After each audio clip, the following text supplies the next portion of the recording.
E aí nós temos uma família muito importante nessa migração, que é a família Dias, né? Que coincidentemente é a família da mãe do barão, né? E temos a família Sá, né? Talvez um membro dessa família mais conhecido seja o Francisco Sá, que foi um ministro importante no Império. Esses poderosos aqui da região, eles se deslocam para a Chapada Diamantina nos anos 40, e isso se dá em função das primeiras notícias sobre descoberta de diamante na Chapada, né? Oficialmente, a região de Lençóis, que é uma espécie de cidade central do que nós chamamos hoje de Chapada Diamantina, ela tem seus descobertos em 1845. Mas nós sabemos que esses grupos da região de Grão-Mogol já se deslocavam para lá a partir de 1842. Então, né, por mais que eles tivessem outros interesses e conexões, né, a experiência de extração de diamantes deve ter pesado nessa escolha de deslocamentos, né? O barão e sua família, eles vão se deslocar por muito tempo entre Grão-Mogol e várias cidades da Chapada Diamantina, especialmente Andaraí, né, e Mucugê, embora a gente possa localizar outras arrematações, né, que seriam arrendamentos de áreas para mineração de diamante em municípios como o de Palmeiras, hoje, que também pertence à Chapada Diamantina. O barão, então, depois de herdar parte da fazenda onde ele havia nascido, aqui em Grão-Mogol, ele vai constituir com essa parte uma fazenda que tem um nome que também nos interessa muito aqui, que é Fazenda do Cafezal, né? Não é à toa que depois ele se torna um barão do café em São Paulo, né? Aqui ele já tem uma experiência com plantio de muita coisa, né? Os cultivos mais tradicionais aqui, milho, feijão, mas também café nessa fazenda. E o barão, nesses deslocamentos,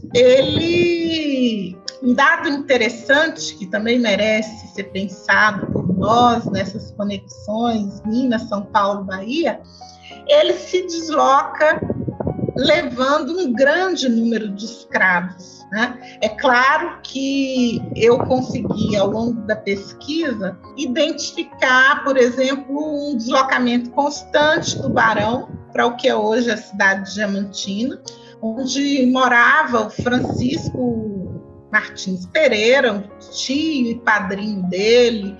Depois ele vai ser procurador desse tio, vai se deslocar para recuperar escravos, por exemplo, mas não só para a região do Tijuco, mas saindo de Grão-Mogol, né, percorrendo longos trechos em canoas, chegando ao encontro do Jequitinhonha com o mar, lá em Belmonte, e de Belmonte indo até Salvador e descendo para a Chapada.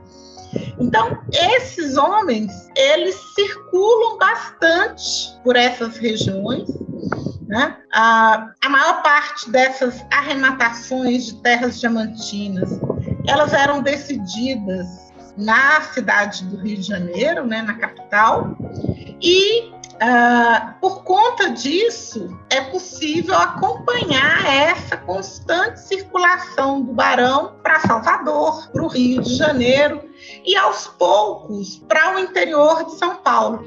No início, eu disse que ele se chamava Gualter, esse era seu nome de batismo, mas um dos documentos interessantes que eu encontrei sobre ele, que foi inclusive publicado num jornal de Sorocaba, né, o que dá uma dimensão dos interesses dele já nos anos 60, é que ele publica uma nota dizendo que, a partir daquela data, ele assinaria como Walter Martins, né? Ele assume essa que era a forma mais comum de se dizer o seu nome, né? Walter é realmente uma forma pouco usual desse nome.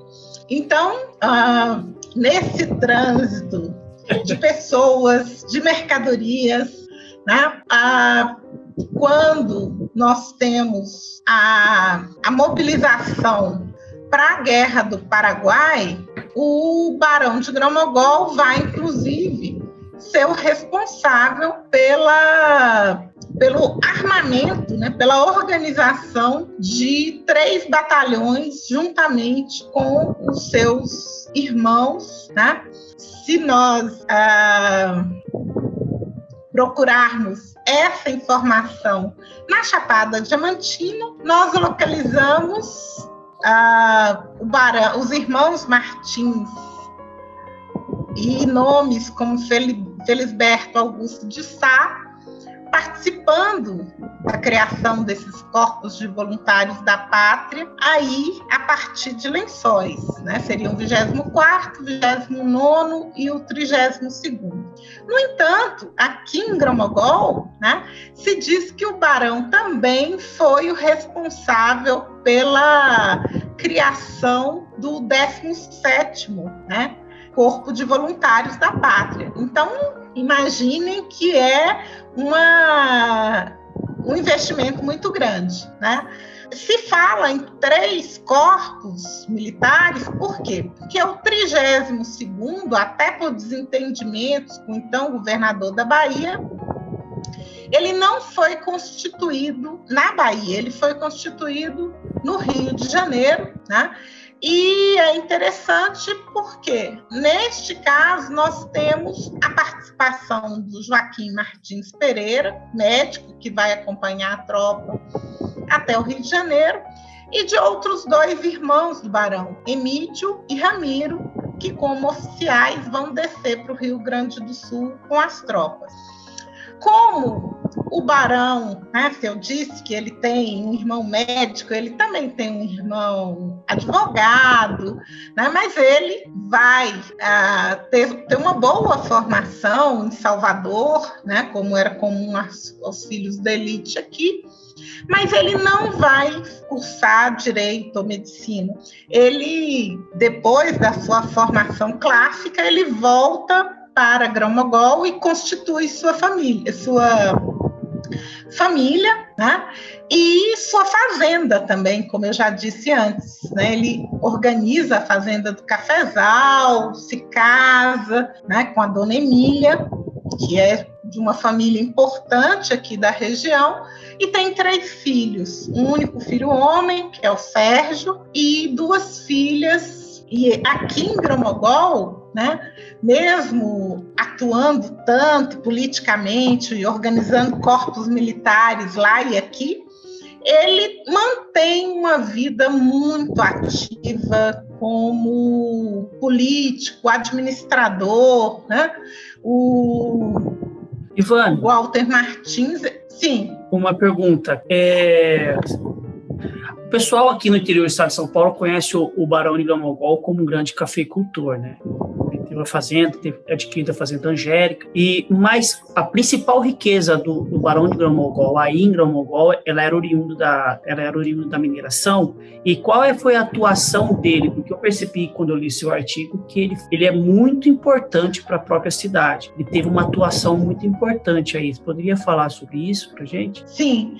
O Barão, ele aqui, não só ele, mas ele e sua família, aqui na Chapada Diamantina, eles têm na mineração de diamantes e dos carbonatos uma atividade extremamente importante, né? Por isso que eu comecei dizendo lá no início que aqui é uma região importante na produção de diamante do século XIX. Né? Então, a família se dedica à mineração.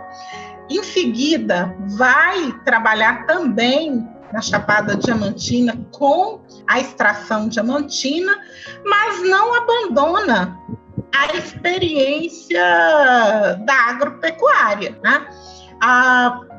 Hoje, as fazendas da família Martins Pereira, elas estão localizadas no entorno do Parque Estadual de Grão-Mogol.